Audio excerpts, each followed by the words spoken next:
Okay, hello everyone. Well, as y'all know, I'm all set to finally rate all of the console based Mario Party games I've ever played, I've seen, and I've researched. So let's get right to it. Well, I'm gonna tell y'all right now, I have an extreme amount of bias in favor of this. Definitely gonna put this game on top because aside from the massive assortment of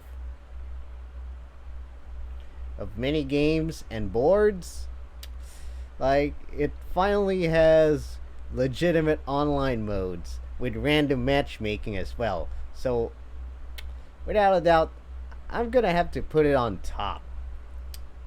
So, well, as for everything else, okay.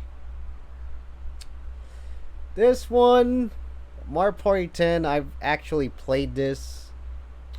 Yeah, I gotta find the game for a bit forgivable, although I still find it so flawed, cause it barely offered anything cool. And you know me very well. I don't like playing mini games that involve motion controls. And that's that. And plus, the mini stars, uh, the mini star mechanics. I know about that. I'm not feeling it. Like you gotta replace the good old coins and stars with that. Uh, then it takes the fun out of the whole Mario Party experience. Well, I don't care if those new school Mario Party gamers would defend 10 and even 9, but I see no hope for any of those games. But the real reason why I'm gonna place it above, slightly above 9, because it's automatically trash, is because at least it has that cool extra minigame called Badminton Bash. And it's really sad that that minigame made a cut in the top 100, but it fell short in Superstars. And that's disappointing because I would have wanted to play that mini game online just to have this mini Mario Sports experience. Oh well, it is what it is. But yeah, this is why 10 is meh. Okay, as for. Alright. Online aside, I'm gonna goat this.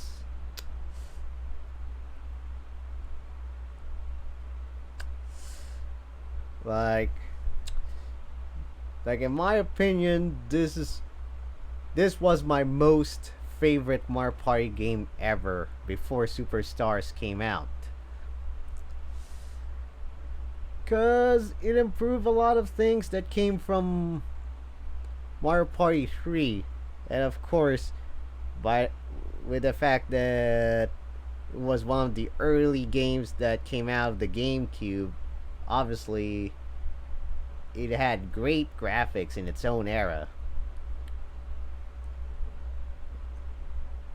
So, and of course, I missed that epic Magic Lamp music, along with all of those cool dual mini games. So why not?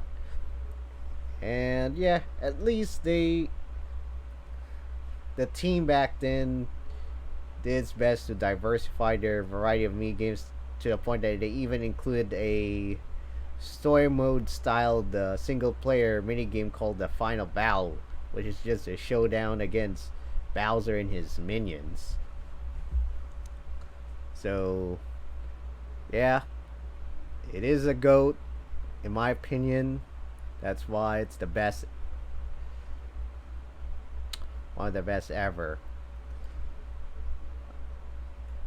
Mario Party 2 is without a doubt a great game for me. Like, it fixed a lot of things from the first Mario Party. Like it started the whole battle mini game mechanic, the items, and even the dual mini game feature. Like it started a whole lot of awesome things. So I cannot.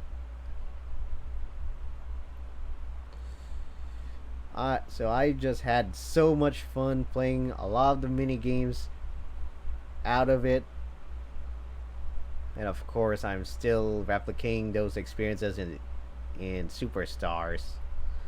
So there's that.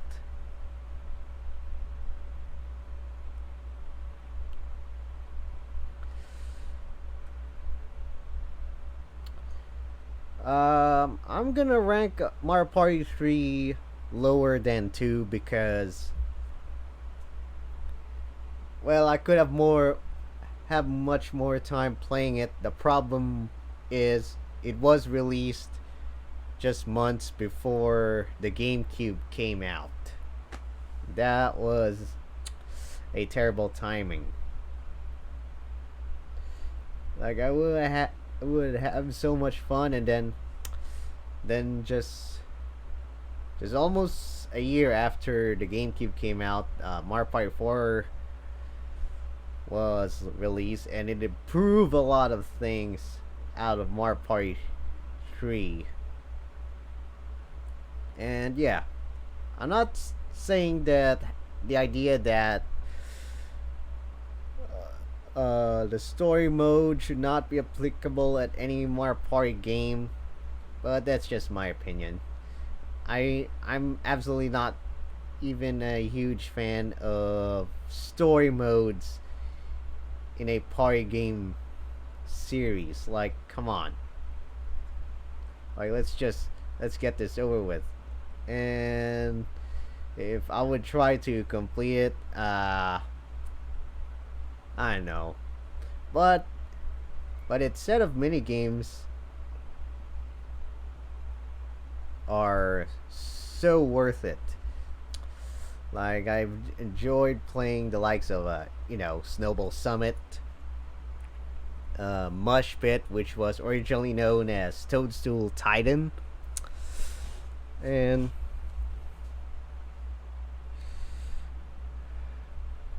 yes,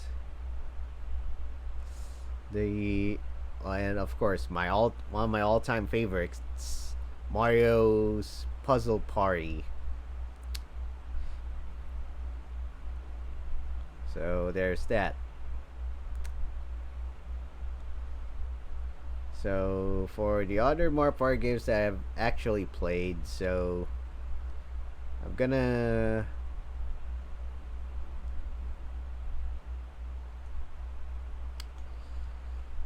gonna put these games on the same tier, just fine. You know what? Why? Because this one is a quote the refresh of the series that, yeah, it went back to the whole coin and star formula, and it had a great set of mini games with the biggest character roster ever in a Mario Party series. But yeah, it had its own share of problems, like it lacked button control, exclusive options just to play mini games. So, to the point that, in my opinion, it's more of a Joy-Con tech demo. And the funny thing is, yep, it took them like what 3 years to just release a big update to add dedicated online modes for the board game modes.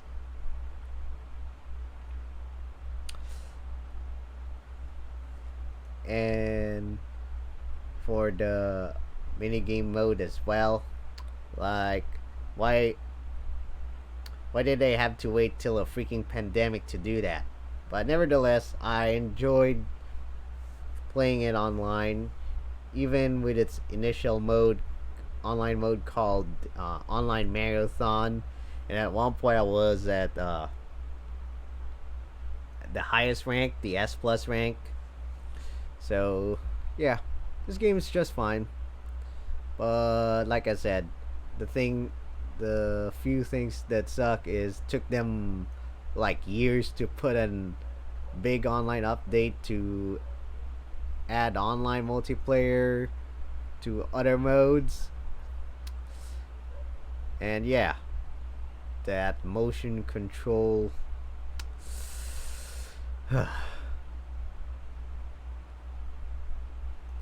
motion control fest, to the point that I will describe it as a massive Joy-Con tech demo.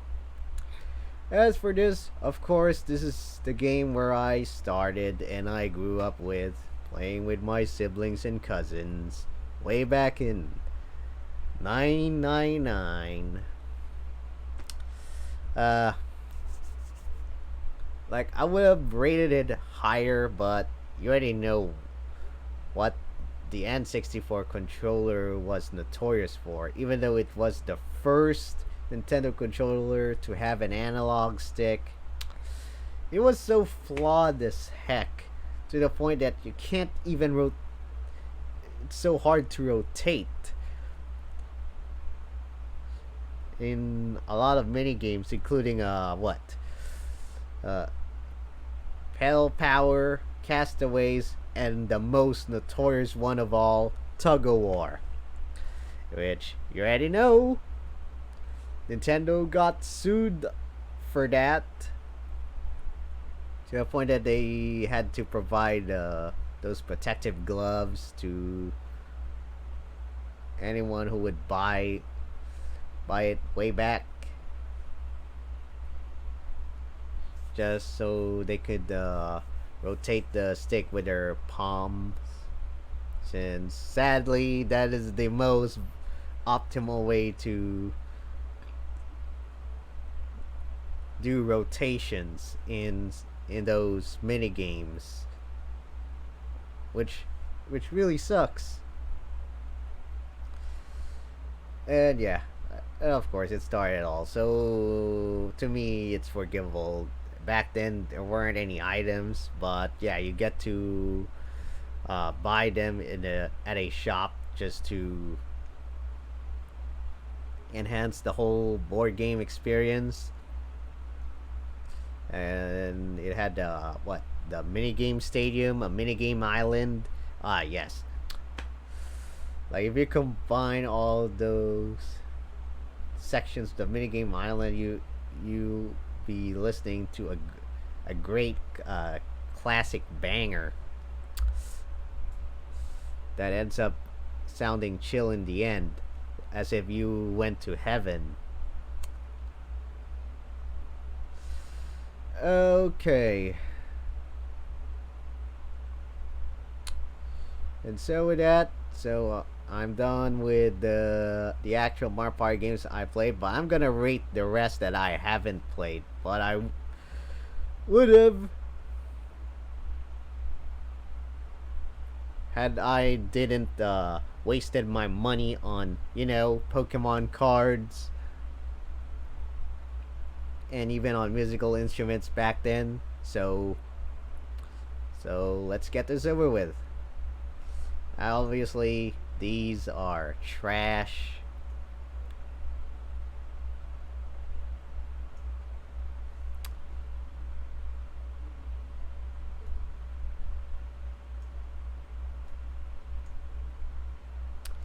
Like, I will rate this a bit higher because this one already has many stars. While they may have their great sets of respective sets of mini games. You know exactly how I feel about the Wii back then. It's like a more like a motion control centric system. And no wonder why Mario Strikers Charge had a wasted potential. Like, why the heck did they had to make the Wiimote plus Nunchuck as the only controller option? And now I'm thinking the same thing with these two Mario Party games out there. The last one with the stars and the coins before Super Mario Party. And of course, this, the first one with mini stars in it. Oh well. Well, as for worth it, I'm gonna be extremely biased. Since I haven't played these games, but I wish I should have. So I'm gonna put the other three GameCube era games here. Because, of course, I prefer button controls. They have their great set of mini games and respective sets of boards. So there's that. And with that, I am done with this tier list. But I'm gonna let y'all know I stand by my statement that Mario Party Superstars is the GOAT of the series for me. Like, it finally fixed so many flaws of the previous games of the series. And that is why it is currently my main game. And it could be my main game until I decided to retire from streaming. So with that, thank y'all for watching.